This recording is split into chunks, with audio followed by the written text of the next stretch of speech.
Դժվար է այսպիսի խաղ նույն ֆուտբոլիստներից, որոնք դեռևս Ռուսաստանի հետ այլ ֆուտբոլ են խաղում, մի փոքր դժվար էր ակնկալել, Վարդան Մինասյանից հիմա շատ բան է կախված եւ ֆուտբոլիստների ընտրության առումով, եթե անգամ այդ կոպիտ ասած ծակերը փակել, հա, բացակայող ֆուտբոլիստների եւ նախկինում հավաքականում հանդես եկած ֆուտբոլիստների հետ աշխատանքի առումով շատ կարևոր աշխատանք ունի Վարդան Մինասյանը եւ հիմա մարզչի համար էլ իմ կարծիքով ամենակարևոր պահերից։ Իսկ կարծում եք, որ Անդորրայի հետ խաղում կարող են կտրուկ փոփոխություններ լինեն։ Այստեղ կտրուկ փոփոխություն անելու համար մենք պիտի իմանանք ինչ ունենք, իսկ մենք ով ունենք, որ կտրուկ փոփոխություն։ Կտրուկ չէ, բայց կտրուկ միգուցե 1-2 դիրքերում դիրքը պարտադիր է, դա Ամուրսյանի դիրքն է, որտեղ իմիջիալոց ձեր կարծիքը Սարգիսովի խաղի մասին։ Հավաքականի ֆուտբոլիստ է Արթուր Սարգիսովը։ Ես չեմ կարծում, որ այս խաղով, այս 60 րոպեներով կարելի լուրջ կարծիք կազմել։ Միջին տպավորություն շատ թողեց, 1-2 դրվագում փորձեց աչքի ընկնել, բայց դեռևս շատ վաղ է կարծիք կազմել։ Էդվարդ, դու խաղը դաշտում էիր հետևաբար քո կարծիքը ավելի ամբողջական։ Ես չէի ցանկանա Սարգիսովի մասին կարծիք հայտնել հենց Լիտվայի հետ խաղով, որովհետև այստեղ ոչ մեկը իրեն շատ լավ չդրսևորեց, հետևաբար մեկ ֆուտբոլիստը չէր կարող փայլել այդ թիմի խաղի մեջ։ Եթե ինչ գիտեք, եթե խաղար Անդորրայի հետ 4-0 հաշվով հաղթական խաղում, միգուցե 1-2 գոլ լինակ խփեր եւ մենք այլ կարծիք կհայտնեինք։ Ամեն դեպքում չես գտնում, որ նա ունի որակներ, որոնց համար ես գտնում եմ, որ նա ունի որակ, որովհետեւ նա շատ կտրուկ է, նա շատ լավ կարողանում է ազատվել պաշտպաններից, այն որ գոլ չխփեց եւ հիանալի պայեր չունեցավ, կրկնում եմ, միայն ամբողջ հավաքականի վատ խաղի հետևանքներ։ Եթե նա էլի հրավիրվի հավաքական, օրինակ Անդորրայի հետ խաղին, օրինակ Սլովակիայի հետ խաղին, միգուցե ընթացքում ավելի լավ հարմարվելով, հիշենք, որ ընդամենը 2 օր հավաքականը հավաքվեց իրար հետ, մի քանի ֆուտբոլիստը ուղղակի եկան Կաունաս եւ մեծ հաշվով ուսումնամարզական հավաքը ամբողջական չէր։ 7-ին Յուրամովսյան, Հենրիխ Մխիթարյանը խաղացին, 8-ին նոր եկան Երևան, այնպես որ մի օր ընդամենը նրանք հասցրեցին մարզվել իրար հետ Սարգիսովի հետ։ Ամեն դեպքում Սարգիսով կարծում եմ, որ հավաքական հրավիրվելու համար բավականաչափ որակներ ունի։ Չեմ կարծում, որ մեկնարկային կազմի խաղաց։ Զավեն Բադոյանը առաջին անգամ չի հրավիրվում, բայց առաջին անգամ խաղաց եւ առանձնապես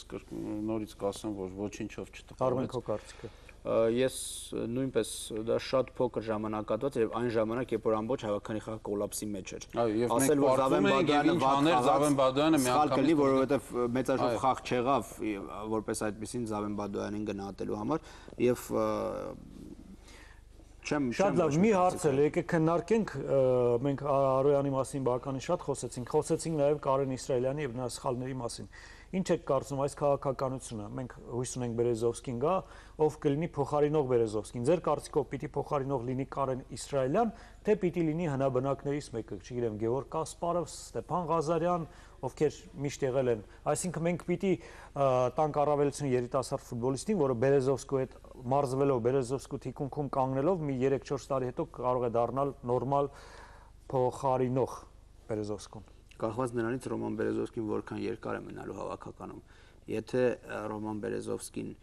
այս ընտրական փուլից հետո այլևս չի պատրաստվում։ Մենք խոսում ենք այն ամբողջ ժամանակահատվածի ընթացքում, երբ որ Բերեզովսկին կլինի հիմնական դաշնակցություն։ Ես չգիտեմ, որ եթե Բերեզովսկին եւս 2-3 տարի պատրաստվում է շարունակել խաղալ Հայաստանի հավաքում, իսկ դարպասապետի տարիքը դա թույլ է տալիս, ապա այո, իհարկե Կարեն Իսրայելյան կամ մի ուրիշ երիտասարդ դարպասապետ պետք է լինի, այո, բայց եթե Ռոման Բերեզովսկին 4 խաղից հետո լքելու է հավաքականը, ես չգիտեմ, չեմ կարող ասել, ապա այդ դեպքում մենք գերծանր կացության մեջ կկանգնենք իմ կարծիքով։ Հիմա գիտեք, եթե նայում ենք Լիտվայի հետ ընկերական խաղին, ապա այստեղ թույլատրելի էր այս ընտրությունը Կարեն Իսրայելյան։ Եթե մեր այս խաղը ընկներ առանց Բերեզովսկու պաշտոնական խաղի, ընտրական խաղը, ես կարծում եմ ամեն դեպքում փորձառու դարպասապայի նույնը ինչ ես ասացի, հաջորդ ընտրական փուլն է, այո, ավելի մեծ կարիք կունենային օրինակ Գևորգ Կասպարովի, որը ճիշտ է նույնպես տեսել ենք, որ սխալվել է, հատկապես ակումբի կազմում ավելի շատ է սխալվել, քան հավաքականում, բայց պաշտոնական խաղում միևնույն է փորձառու դարպասապը ավելի շատ օգուտ կտար եւ Իսրայելյանի նորամուտը չեն ինչ տարբերությունով է սխալում ավելի լավ է երիտասարդը սխալում։ Ես նշում եմ, որ եթե դա լիներ պաշտոնական խաղ, Կասպարովը հոգեբանորեն ավելի լավ կարող էր տրամադրվել եւ այսպիսի սխալներ թույլ չտալ։ Հիմա ընտրական խաղ չէր, ասում եմ, ընկերական խաղ էր, ոչինչ, սխալվեց, փորձ հավաքեց էլի կսխալվի, էլի փորձ կհավաքի 5-6 տարի հետո արդեն կլինի Բերեզովսկու կարգի դարպասապահ։ Եթե կա Ռոման Բերեզովսկին, իսկ Կարեն Իսրայելյանը լավ հնարավորություն ունի երիտասարդական հավաքանի կազմում գալիք հանդիպումներն անցկացնել եւ փորձ։ Այո, եւ իհարկե փորձ ձեռք բերել պետք է նախ եւ առաջ երիտասարդական։ Դու ինքան բարդ հանդիպում հիմա Կարեն Իսրայելին կարող է սպասել, եթե նա հրավիրի երիտասարդական։ Հետևաբար միգուցե Կարեն Իսրայելյանին մարզվելով ազգայինում մենք պատրաստվում ենք երիտասարդականի համար։ Նշեմ, որ եթե ազգայինը պետք է տուժի, օրինակ Անդորրայի Սլովակիայի հետ խաղերում, եթե Կարեն Իսրայելյանի Աստվածչանի, ասենք, սխալների Ես կարծում եմ, եթե Բերեզովսկին չեղավ Անդորրայի Սլովակիայի խաղին, ապա մենք պիտի համարենք, որ խաղալու ենք առանց դարպասապահի։ Կոպիտ եմ ասում, ճակերտների մեջ եմ ասում, բայց մենք Բերեզովսկուն մոտիկ, Բերեզովսկու գոնե 50%-ի չափ այսօր ոչ մի դարպասապահ այս պահի դրությամբ չունենք։ 50 միգուցե չափազանցում։ Միգուցե, բայց դա իմ կարծիքն է։ Ես նշեմ նաև, որ երիտասարդական հավաքականի գլխավոր մարզիչ Ռաֆայել Նազարյանը ամսի օգոստոսի 9-ին եղավ Չեխիայում եւ դիտեց Չեխիա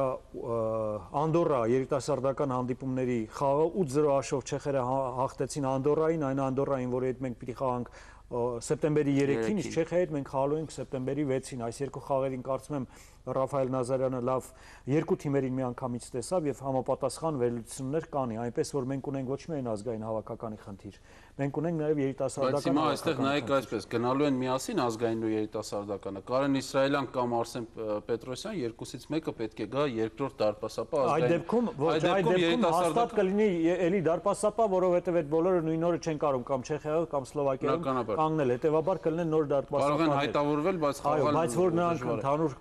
կմարզվեն, ընդհանուր առմամբ նաև Բերեզովսկին իր փորձ կփոխանցի, կարծում եմ շատ կարող է կարևոր լինել։ Մեր ժամանակը սպառվում է եւ ես անչափ շատ բան ունենք խոսալու եւ այդ առումով մենք այսօր հյուրեր չէինք հրավիրել, ամեն դեպքում հիշեցնենք, որ արդեն վաղը այսօր արդեն մեկնարկում է Հայաստանի ազգային առողջության հերթական փուլը եւ հիմա Էդուարդ խնդրեմ ներկայացրու 18-րդ տուրն է մեկնարկում եւ վաղը միայն մեկ հանդիպում է կայանալու Իջևանում Շիրակը ընդունել է Ուլիսին առաջատարներից մեկը կխաղա եւ մնացած հանդիպումները արդեն օգոստոսի 14-ին դուք կարող եք տեսնել Միկա Իմպուլս Բանանց Փյունիկ եւ Արարատ Կանզասար խաղերը առաջին ալիքը ուղիղ հեռարձակմամբ ձեր ուշադրության ներկայացնելու է Միկա Իմպուլս հանդիպումը Բանանց Փյունիկ թերևս կենտրոնական խաղն է այս տուրի ոչ միայն այն պատճառով որ առաջատարներից մեկը խաղում է շատ լավ թափ հավաքած Բանանցի հետ նաև այն առումով որ Բանանցի կազմում վերջին հանդիպումն է որպես պրոֆեսիոնալ ֆուտբոլիստ անցկացնելու Արթուր Ոսկանյանը սա նրա հրաժեշտի հանդիպումն է լինելու եւ առաջարկում եմ բոլորին լինել Բանանց մարզադաշտում, աջակցել այս ֆուտբոլիստին, որը կարծում եմ իր ելույթներով այսքան տարի Հայաստանի առաջնությունում եւ Հայաստանի հավաքականում արժանի է դրան։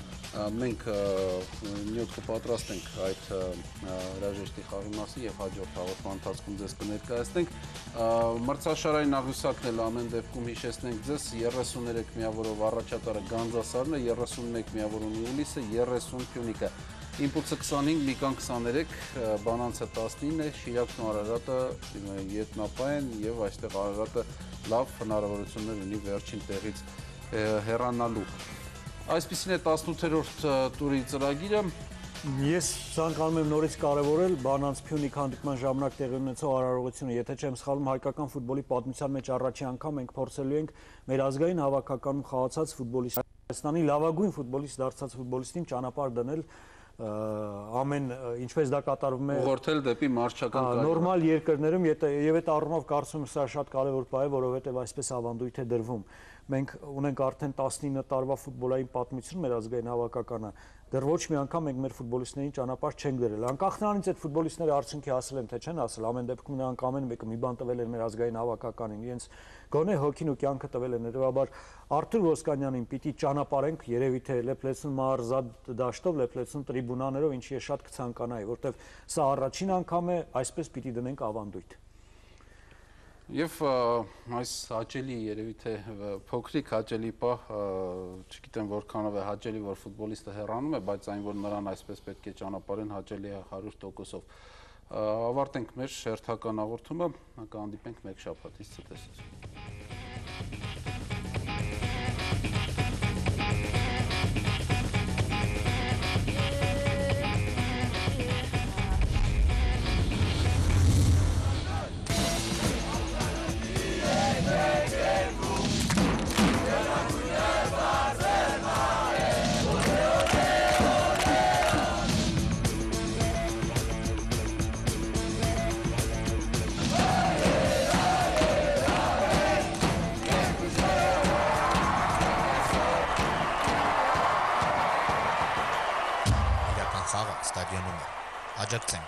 ֆուտբոլի ազգային հավաքականին։